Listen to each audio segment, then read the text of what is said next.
Bonsoir, c'est l'émission À travers qui entre chez vous. Nous vous rappelons que l'objectif de cette émission, c'est de vous présenter une personnalité et son parcours dans le grand marathon de la vie. De manière particulière, nous mettons nos projecteurs sur ceux et celles qui, par leurs initiatives, leurs visions, impactent la communauté. Rassurez-vous, ces hommes et ces femmes, on les retrouve également en Haïti. Et cet après-midi, nous avons l'immense plaisir de recevoir le consultant national de l'organisation haïtienne Services techniques et opérationnels pour pallier aux accidents. Il s'agit du docteur Garnel Michel. Bonsoir, docteur Michel. C'est un plaisir de vous recevoir sur le plateau de l'émission À travers. Bonsoir, Madame Michel, Madame Naïma Michel. Je voudrais saluer les auditrices et les auditeurs de l'émission À travers. C'est un plaisir de répondre. Et également les téléspectateurs et les téléspectatrices. Justement, les téléspectatrices et les téléspectateurs de cette grande émission, l'émission À travers. Et c'est un plaisir de répondre à vos questions. Nous allons démarrer avec la première partie de l'émission. Étant donné que nous savons que le développement affectif, social et physique de l'enfant a un impact sur son développement et sur l'adulte qu'il va devenir, et c'est pour cela que nous nous intéressons souvent à savoir ou bien à aborder la période de l'enfance de nos invités. En ce sens, docteur Michel, voulez-vous remonter dans le temps et faire ce voyage avec nous? Bon, il faut dire, ça fait quelque temps que je n'ai pas fait cet exercice, mais en tout cas, c'est avec plaisir que je vais essayer. Et en fait, je suis né au Cap-Haïtien. Bon, il faut bien préciser. Je suis né à Milo. Et c'est une commune dans le nord, tout près du Cap-Haïtien, le 25 juin 1984. Et c'est dans une famille chrétienne. Bon, en tout cas, on a grandi 4 enfants. J'ai 2 frères et une sœur.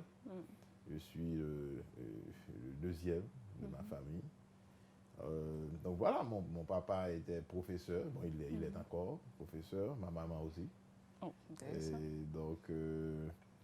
Et ensuite, je crois que c'est important de préciser que j'ai eu, en tout cas, pour mes premières années à l'école, c'était dans cette école que mon père était directeur.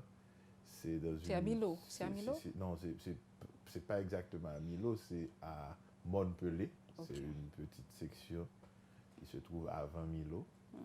Et puis, bon, mais après, c'était pour les premières années, parce qu'ensuite, on devrait se rendre au Cap-Haïtien. Donc, à l'école Jean 23 que j'ai eu mes études primaires. Et après, c'était les études secondaires au Collège Notre-Dame, de la 6e à la philo, au Collège Notre-Dame du Cap-Haïtien. Voilà. Et au sein de la famille, comment c'était les relations avec vos sœurs? En fait, c'est une seule sœur, oui, c'est bien ça, et vos frères. Et donc, comment ça a été? Est-ce que vous êtes toujours très liés? Oui, on a eu vraiment de très bonnes relations entre les frères, nos frères, et ma soeur aussi, mais un peu plus avec mes frères. Et bon, on savait dormir sur le même lit, et tout ça, donc c'était une connexion vraiment parfaite jusqu'à présent. Donc il y a ce lien affectif affectif et émotionnel, je dis, qui existe encore, même si on est éloigné un peu. Ils sont au Cap-Haïtien, donc bon, en tout cas, je suis le seul de cette famille. Je m'installe à Port-au-Prince, mais mes frères, et mon petit frère, il est psychologue de profession, il s'est installé au Cap-Haïtien. Mon grand frère est médecin aussi, et il est au Cap-Haïtien. Ma sœur, qui a étudié la sociologie, mais en tout cas, elle est au Cap-Haïtien aussi. C'est bon à savoir. Mais pour le moment, mes frères, mon père, ma mère, tout le monde vit au Cap-Haïtien. Donc, pouvez-vous nous confier qui, dans votre famille, a une grande influence sur vous? Peut-être que c'est une personne que vous écoutez lorsque vous allez prendre une grande décision et vous avez toujours tendance à consulter cette personne-là. Et de qui il s'agit? Peut-être l'un de vos frères? Bon, en général, je consulte toujours des gens, pas seulement de la famille, avant de faire quoi que ce soit.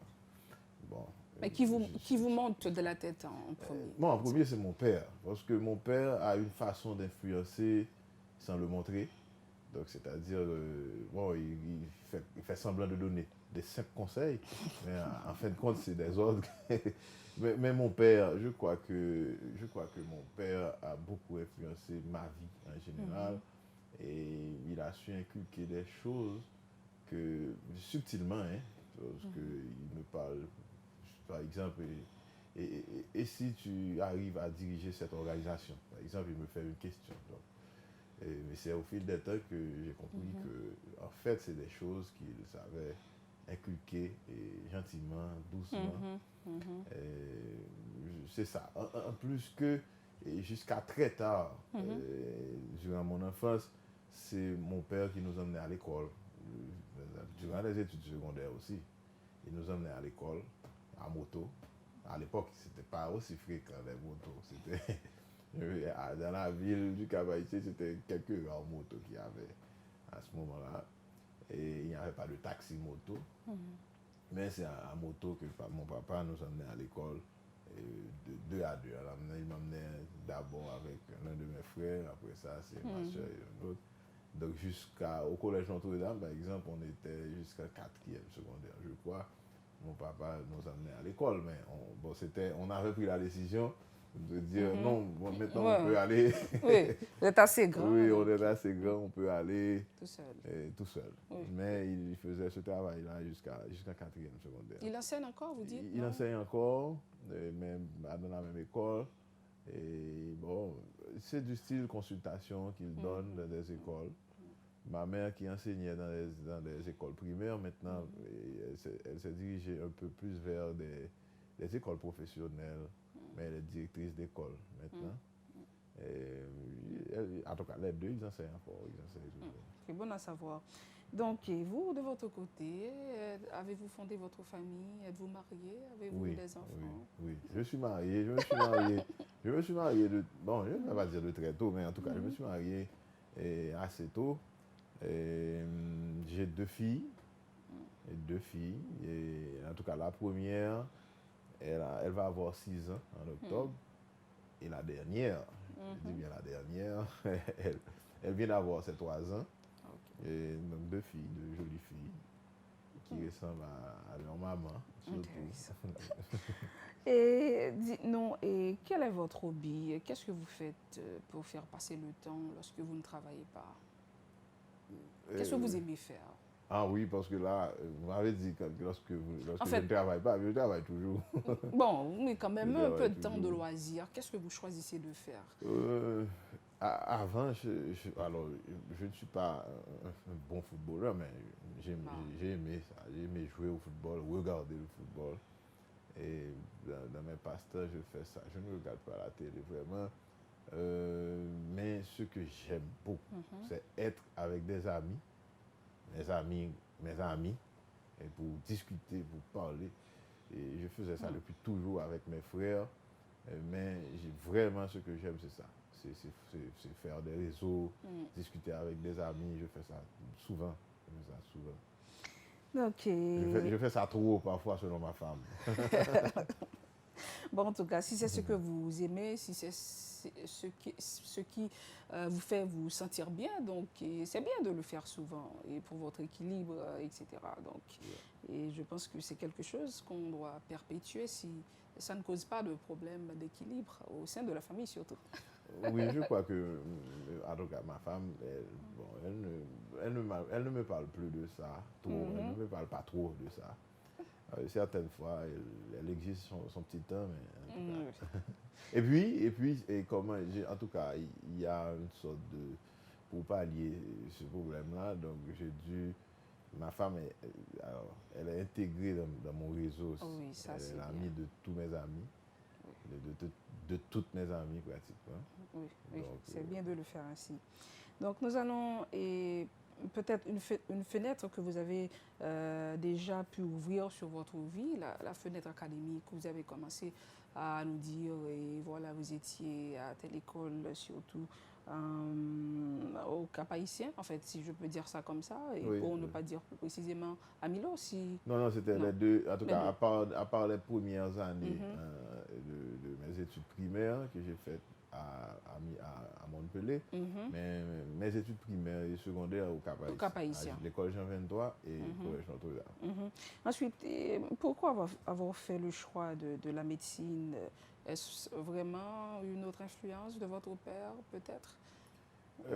Un peu oui, mais il faut dire aussi c'était la nature quelque part parce que Mhm, je suis rentré à Port-au-Prince et en tout cas, j'ai réussi deux facultés qui n'étaient pas mhm, la faculté de médecine. J'ai réussi la faculté des sciences humaines et l'INAGE. Vous voyez? Et donc j'ai passé 2 années à l'INAGE et à la faculté des sciences humaines jusqu'à ce que en 2004, en 2005, en tout cas pour les difficultés qu'on avait eues au pays en oui, 2004, les mouvances oui, j'ai dû politiques. laisser. D'ailleurs, j'ai Mhm, été à la faculté des sciences humaines ce jour-là, 5 décembre. Hein. Et après, il y avait un concours pour aller étudier à Cuba. mhm. Donc, j'ai passé Vous vous ce êtes dit que concours. vous allez vous lancer? Et puis j'ai aimé Cuba aussi, depuis avant, bien avant. Donc j'ai réussi le Mhm. concours et puis voilà. Et de là, donc, j'ai intégré la faculté de médecine à Cuba et que je suis devenu médecin. Et vous avez eu une spécialisation? Oui, après ma formation de base en médecine, j'ai étudié Mhm, la médecine communautaire, la médecine mhm, familiale et communautaire. Et puis j'ai eu d'autres formations dans d'autres pays, et en ce qui a trait à l'épidémiologie, par mhm, exemple, et la santé publique des urgences. mhm, J'ai eu d'autres formations. Et puis, par rapport à ma carrière professionnelle un peu, donc j'ai intégré le système de santé haïtien comme résident service social d'abord. Et ensuite, j'ai été médecin de service dans plusieurs hôpitaux. mhm, Et jusqu'à ce que, à un certain moment, on a eu un recrutement. J'ai été admis au Centre ambulancier national comme médecin mhm. de service, ensuite comme assistant chef de service, assistant directeur. Et j'ai été directeur au Centre ambulancier national à un certain moment. Et après, on m'a transféré dans un hôpital d'abord pour ensuite à la secrétaire d'État à la population comme chargé de mission, mais j'ai été promu, si je peux dire ainsi, chef de cabinet du secrétaire d'État à la population, Guy Gérard Georges.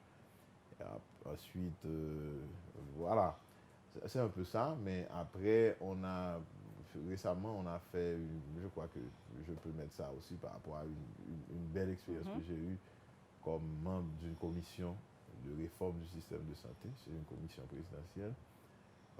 Voilà, un peu, c'est ça. C'est ça. Un très long parcours, disons. Mais qu'est-ce qui vous a marqué le plus? À quelle étape, peut-être? Et vous êtes dit que là, je dois faire quelque chose. Et comme vous dites, vous étiez intégré dans une commission pour réformer le système sanitaire haïtien. Est-ce que là, vous avez vraiment pu apporter votre touche? Oui, non, mais c'est à plusieurs moments de ma vie, j'ai compris que je dois être utile à mon pays. Déjà, à l'école secondaire, ok, j'ai intégré des commissions à l'école, etc. Mais aussi à l'église, parce que la famille, on est protestant. Moi, je ne suis pas régulier à l'église, mais en tout cas, la famille est protestante. Et en fait, déjà, dans les activités Mhm, de l'église, dans la jeunesse de l'église, c'est l'église baptiste de Redford au Cap-Haïtien. Donc, je me suis intégré dans toutes les activités. Maintenant, le plus, c'était à Cuba. Parce que là, j'ai été chef de nationalité, président des étudiants. Et donc, là, on est dans tout ce qui se passe par rapport aux étudiants. Et par rapport à l'administration de l'école aussi, le recteur, les doyens, etc. Donc, j'étais très mhm, actif. Maintenant, autre chose qui m'a marqué, c'est que quand on était encore en médecine, il y a eu le tremblement de terre. Donc, À ce moment, vous étiez... Oui, j'étais encore à Cuba, finissant, ok. mais en tout cas, j'étais encore à Cuba. On était venu pour aider. Et on était arrivé le 16 janvier. Vraiment, on a beaucoup aidé. Et on a intégré les équipes qui aident comme des professionnels. Donc, c'était une belle expérience. Donc, j'ai appris beaucoup de choses. En tout cas, il y avait beaucoup des gens, des latinos. Donc, ils s'impliquent beaucoup. Donc, on a eu une belle expérience. Mais après, on a fini la médecine. Mais on m'avait choisi pour représenter Haïti en Afrique du Sud. Et là, j'ai eu encore une très belle expérience. Et j'ai rencontré un ancien président qui Lequel? à ce moment-là, était en Afrique du Sud en exil, donc Ah, c'était le président Aristide. ok. Et j'ai eu une belle expérience en Afrique du Sud aussi.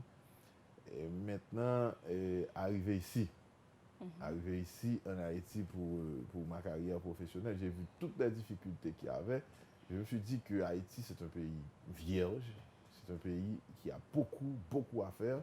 Et c'est à nous de le faire, parce que j'ai vu beaucoup d'exemples, par exemple dans le système de la santé même, il y a beaucoup de choses que personne ne va pas venir faire pour nous. C'est nous qui devons le faire. Et quand je suis arrivé à la commission, j'étais pratiquement le plus jeune, si je me permets de le dire. Donc j'ai appris beaucoup, beaucoup, beaucoup de choses. J'ai apporté ma touche aussi.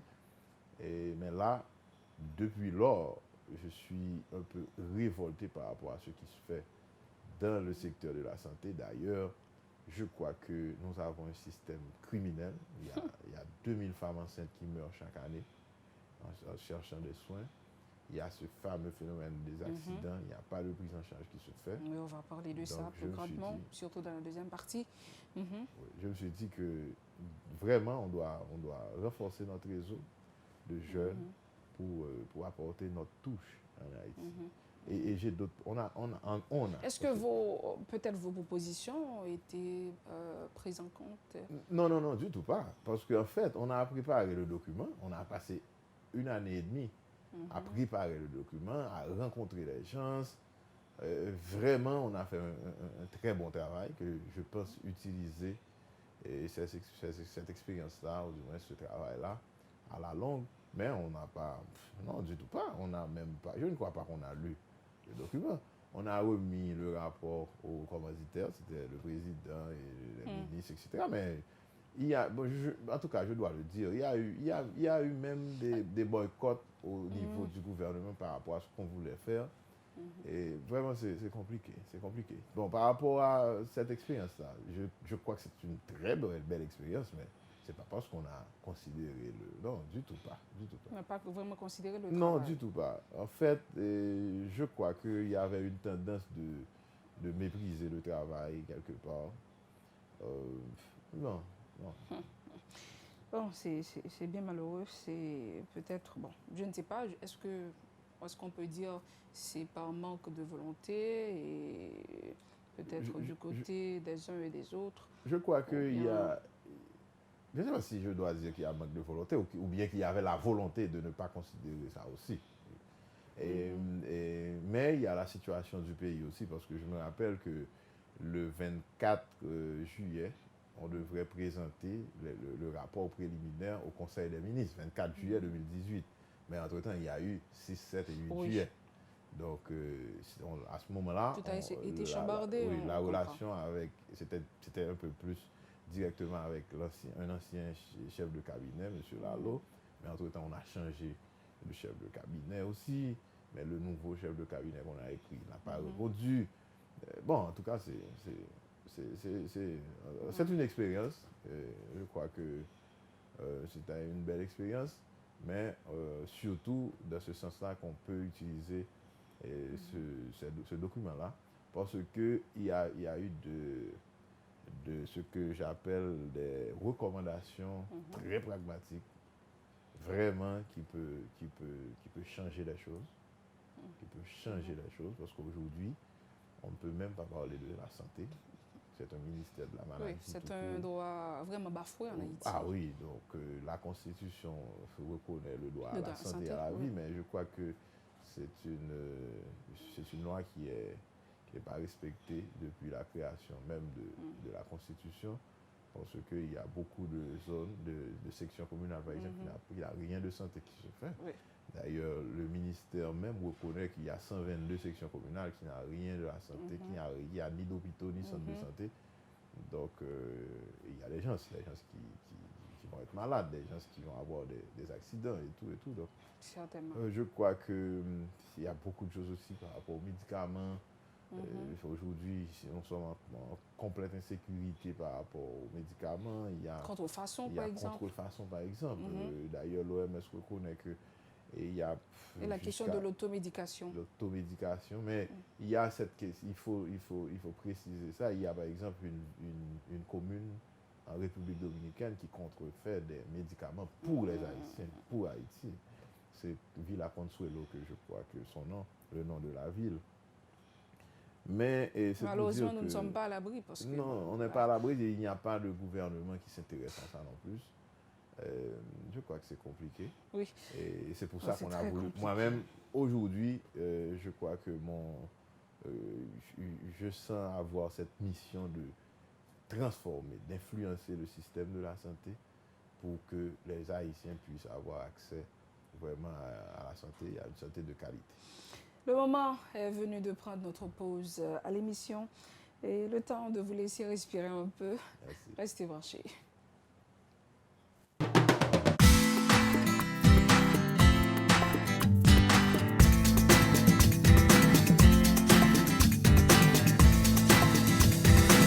À vous qui venez tout juste de brancher la télévision Pacifique, vous êtes dans la deuxième partie de l'émission À travers. Et cet après-midi, nous avons l'immense plaisir de recevoir le docteur Garnel Michel, qui est le consultant national de l'organisation haïtienne, services techniques et opérationnels pour pallier aux accidents, Stop Accident. Je crois que beaucoup de personnes ont vraiment entendu parler de cette initiative-là. Donc, dans cette deuxième partie, il sera question de parler de l'organisation et bien sûr d'autres questions relatives à l'insécurité routière en Haïti. Et bien sûr, nous ne devons pas nous lasser d'en parler parce que c'est une question qui gangrène notre société. Donc, parlons de l'organisation Stop Accident. Nous voulons demander à Dr Michel qui sont les géniteurs ou encore les génitrices de cette organisation-là.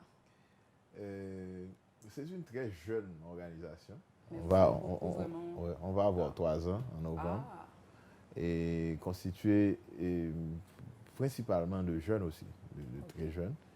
Et c'est une organisation qu'on avait créée le 20 novembre 2016. Donc j'étais là aussi, mais c'était vraiment avec des jeunes médecins, des jeunes étudiants, des amis, des jeunes professionnels. On avait décidé parce qu'en fait, on avait vu ce manque par rapport à l'information qui n'existe pas au niveau des accidents. On ne savait pas combien d'accidents on a en Haïti, est-ce qu'il y a, quelle est la catégorie de victimes, etc. C'est pour ça, au niveau de Stop Accident, en fait, les 4 grandes missions. Pour commencer par le commencement, il faut dire que Stop Accident, ce n'est pas un mot anglais. Oui. C'est un acronyme. Voilà. Parce qu'il y a certaines personnes qui croient que c'est anglais, c'est Stop Accident. Mais quand on lit l'acronyme, ça donne Stop Accident. Oui. Heureusement qu'on comprend l'anglais. Mais ça tombe bien. Ça tombe bien. Parce que là, on dit déjà de stopper, qu'on est là pour stopper les accidents. Mais les 4 grandes missions de Stop Accident, c'est par rapport à l'information, parce qu'il faut mener des enquêtes en Haïti, on ne sait pas combien d'accidents, combien de victimes on a par année. Mais la deuxième mission, c'est surtout par rapport à la formation, parce que chaque fois qu'on a un accident en Haïti, les gens ne savent pas quoi faire. Les gens font des photos, du moins s'ils compliquent la chose, mais il faut former les gens, comme ça se fait dans d'autres pays, parce que l'accident va se passer, c'est pas à l'intérieur d'un hôpital, c'est dans la rue. Donc c'est n'importe qui Il va faut être savoir là. comment se comporter. Il faut savoir comment se comporter. Ne serait-ce pour créer un espace de sécurité, pour éviter les suraccidents. Par exemple, parfois il y a des accidents et puis les gens se mettent à regarder, puis une autre voiture arrive, et puis c'est d'autres accidents. Mais le troisième axe, c'est plutôt la sensibilisation. Parce qu'on a cru comprendre que la majorité des accidents, c'est par rapport à nos mauvais comportements, que ce soit mauvais comportement de chauffeur, de passagers aussi, mais mauvais comportement de piétons Oui. qui traversent n'importe comment. Pour les chauffeurs, c'est excès de vitesse, c'est alcool au volant, maintenant c'est téléphone au volant, etc. Mais le troisième pilier, c'est de préférence le plaidoyer. Parce que aujourd'hui, on parle chaque jour des accidents, on voit chaque jour des accidents, mais l'État ne s'intéresse pas. Et il faut préciser que aujourd'hui, parlant d'insécurité, la pire des insécurités, c'est l'insécurité routière. Parce que même si on prend tous les inglindos, tous les bandits, les mercenaires réunis, donc ils ne vont pas tuer autant de gens que par rapport à ce qu'on voit là aujourd'hui, par rapport à l'insécurité routière. Donc c'est un sujet transversal aussi, parce que ça a rapport avec, ça a des impacts sur l'économie du pays, sur le développement du pays, sur le tourisme par exemple. Les touristes, quand ils viennent, c'est pour circuler, c'est pas pour dormir dans une chambre d'hôtel. Donc quand ils voient que la circulation est mauvaise, il y a beaucoup d'accidents, aucune régulation, aucune norme, ils ne vont plus retourner. Déjà, on n'a pas d'hôpitaux. On n'a pas d'hôpitaux capables de prendre correctement en charge une victime d'accident. Donc, les touristes ne vont pas rentrer. Donc, c'est pour vous dire que c'est par rapport à ça qu'on avait décidé de créer une organisation de la société civile pour exiger à l'État, pour renforcer à l'État, pour travailler avec d'autres organisations de la société civile en ce qui a trait à la sécurité routière. Par rapport à un petit bilan, si vous le faites rapidement, et vous avez déjà 3 ans, presque 3 ans, ce sera en novembre. Ce sera en novembre. En novembre prochain. Donc, par rapport à un petit bilan, et comment vous voyez cette organisation au sein de la communauté haïtienne? Est-ce qu'on comprend vraiment l'ampleur de l'enjeu? Je crois que oui. Déjà par rapport à la presse, parce que la presse aujourd'hui parle des accidents, parce que le plus gros problème qu'on avait avec les accidents, le problème était resté invisible, parce qu'on n'avait pas les chiffres. Aujourd'hui, que Stop Accident arrive avec cette initiative de faire des enquêtes, même si c'est des enquêtes observationnelles, pour voir où est-ce qu'il y avait un accident, où est-ce que l'accident s'est passé, ou combien de victimes, quelle est la catégorie de victimes. On n'approfondit pas, mais en tout cas, ça allume le projecteur sur le phénomène. Aujourd'hui, on sait qu'il y a beaucoup d'accidents en Haïti. Donc avant, les gens pensaient que c'est seulement cet accident qui arrive tout près de ma maison. Mais c'est partout dans le pays qu'il y a des accidents. Et tous les secteurs, toutes les personnes peuvent être victimes d'accidents, qu'on soit président de la République ou bien un simple citoyen. Dès qu'on utilise la voie publique, on peut être victime d'accidents. Donc, comme bilan, je crois que je pourrais vous faire la question. Qu'est-ce que vous pensez, après 3 ans, comment vous voyez Stop Accident? Mais en tout cas, on peut dire qu'il y a des avancées. Il y a des avancées. Parce que c'est des jeunes qui font partie. Je suis peut-être le moins jeune de Stop Accident. Donc, quand on a affaire avec des jeunes, donc ils font beaucoup de choses, beaucoup d'initiatives. Il y a des initiatives qui se parlent à la radio, à la presse, mais il y a d'autres initiatives c'est des choses qu'on ne parle pas. Mais il y a beaucoup de choses. On avance un peu. Mais qu'est-ce qui vous manque vraiment parce que vous nous avez parlé de 4 axes, si je me souviens bien. Mais qu'est-ce qui vous manque vraiment pour essayer de rendre effectifs ces 3 axes? Peut-être sensibilisation et formation au public, et peut-être à l'aspect où vous devez éduquer le public pour savoir quel comportement avoir après un accident. Donc, vraiment, qu'est-ce qui vous manque? Bon, en fait, ce qui nous manque le plus, c'est peut-être le support financier. Parce que déjà, on commence à agir dans les 4 axes.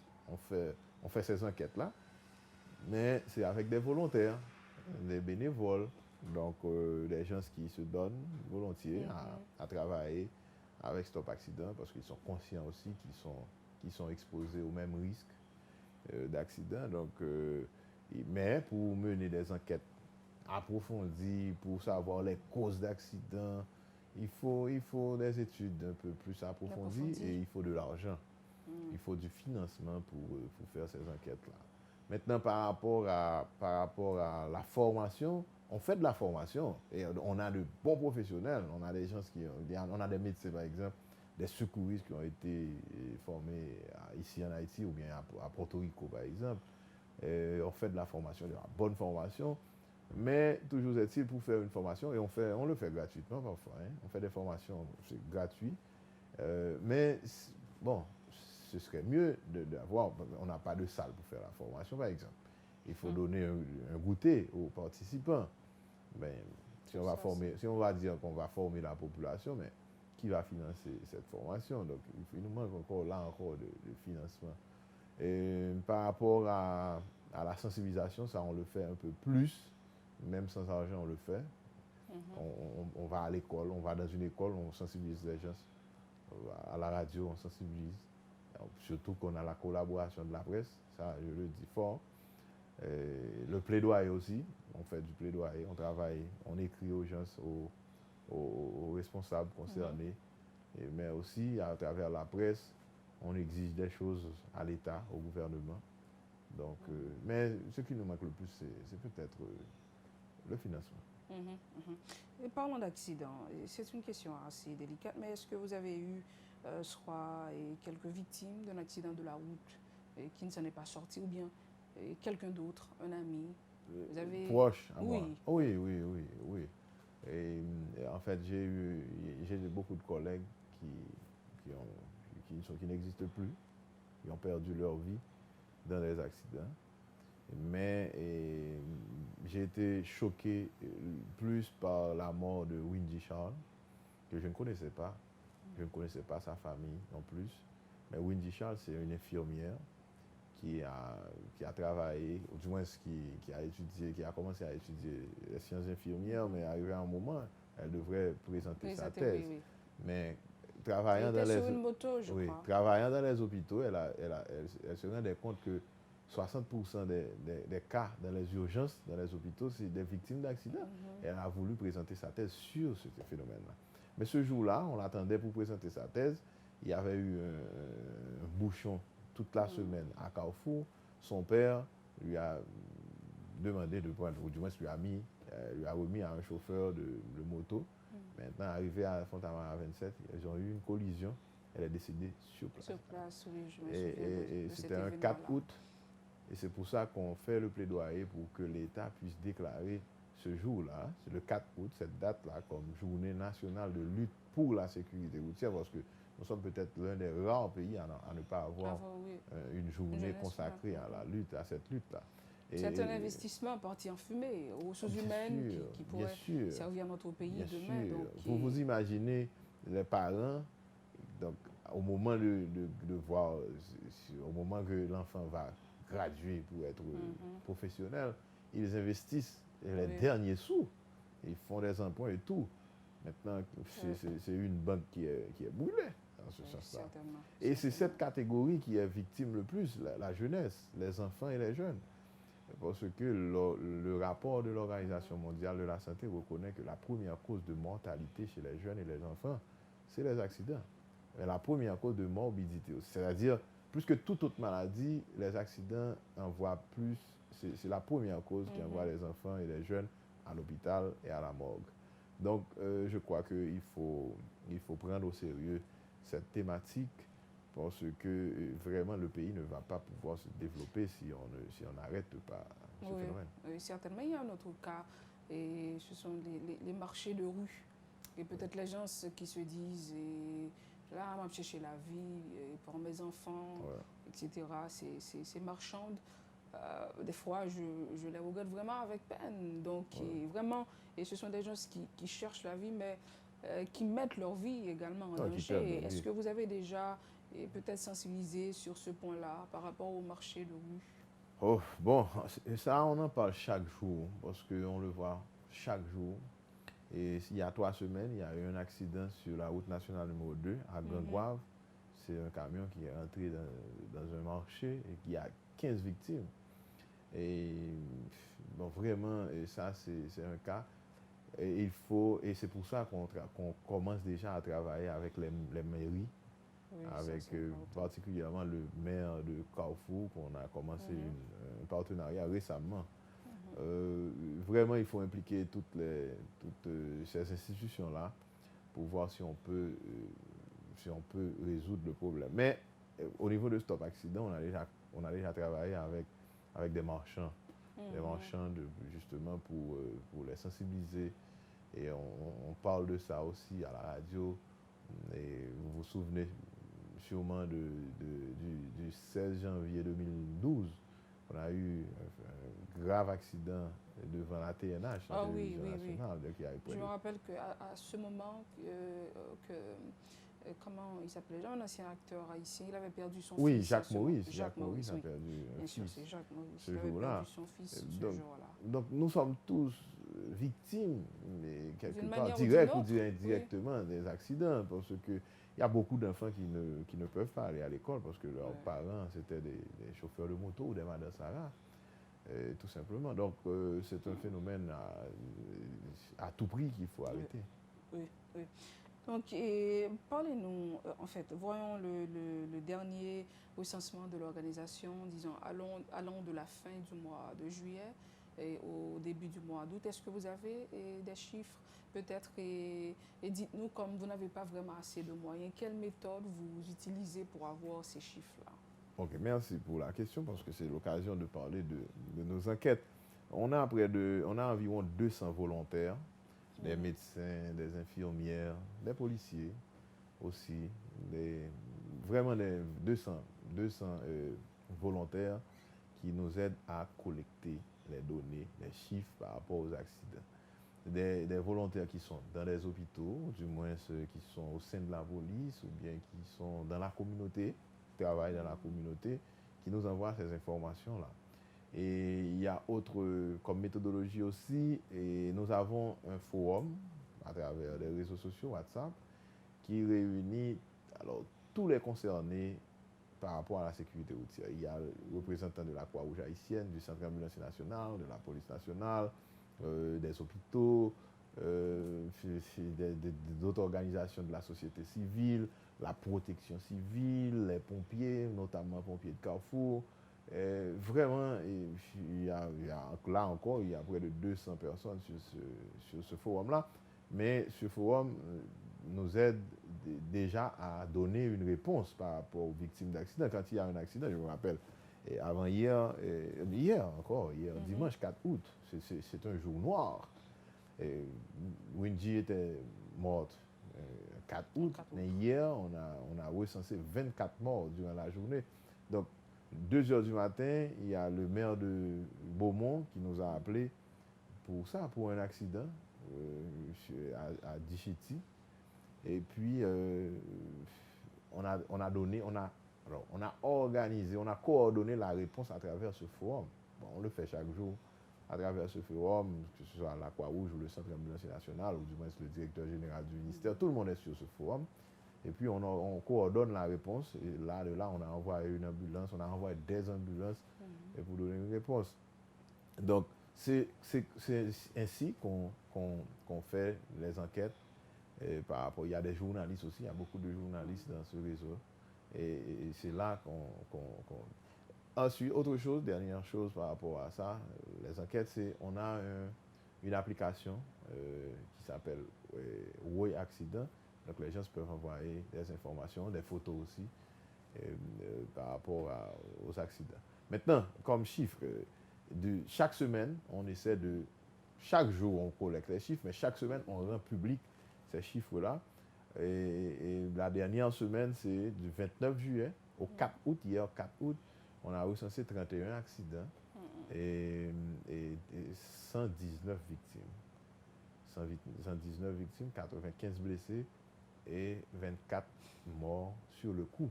Et il faut toujours préciser quand c'est sur le coup parce que parmi les blessés qui sont allés à l'hôpital, il y a certains qui ne vont pas survivre de leurs blessures. Donc, on n'a pas encore cette capacité de suivre les victimes pour voir s'ils succombent ou bien s'il y a des gens qui vont perdre leur travail après les accidents 2 ou 3 mois plus tard. Ils vont devenir impotents. Qui vont devenir impotents tout court. Donc, vraiment, c'est un problème complexe auquel il faut adresser sérieusement et donner des réponses appropriées au plus haut niveau. Parce que je me rappelle rapidement, en 2002, en France, c'était Sarkozy, ministre intérieur, et Jacques Chirac, président. Ils ont fait de la sécurité routière l'une de leurs 3 priorités. Il y avait 3 priorités. La sécurité routière était une priorité. Mais aujourd'hui, ce n'est pas une priorité. Ce n'est ni la 20e priorité du gouvernement, des gouvernements. Donc je crois qu'il faut adresser ce problème-là. En plus que c'est un problème c'est peut-être de la méchanceté ou manque de vision qu'on ne coordonne pas la sécurité routière. Parce que dans ce secteur-là, on peut trouver de l'argent pour financer, pour organiser le secteur à travers la contravention, à travers l'organisation de la sécurité routière. Il faut avoir une police routière, par exemple. Aujourd'hui, on a un service de circulation, mais avec moins de 500 policiers. Donc, ce n'est pas normal. Hein. Oui. Et le Parlement doit agir aussi, l'éducation nationale, le ministère de l'Environnement, parce que... Oui, vous l'avez dit, c'est une question vraiment transversale. Et tous doivent s'y mettre vraiment pour arriver à la question de la sécurité routière en Haïti. Bon, vous avez compris, le temps vraiment nous manque. Et je ne sais pas, peut-être qu'on aura la possibilité de parler de ces axes que vous avez que vous avez mentionnés au cours de l'émission. Mais malheureusement, le temps de la fin a sonné. Et c'était bon, le temps a vraiment passé. Le temps est passé et vraiment trop vite. Nous vous remercions vraiment d'avoir répondu positivement à notre invitation, Dr Michel. Merci surtout de nous avoir invités et de nous avoir donné l'occasion de nous présenter au public pour la première fois et de parler des problématiques, de certaines problématiques, la santé, la sécurité routière. Mais la plus prochaine fois, je souhaite parler de nouveaux projets que nous avons par rapport au pays même. Et je crois que ce sera intéressant. Ce serait avec plaisir. Donc, merci à vous qui avez vraiment pris du temps pour regarder cette émission. Eh bien, nous vous donnons rendez-vous pour un autre numéro de l'émission À Travers. D'ici là, restez sur la télévision Pacifique. Vous avez fait le bon choix.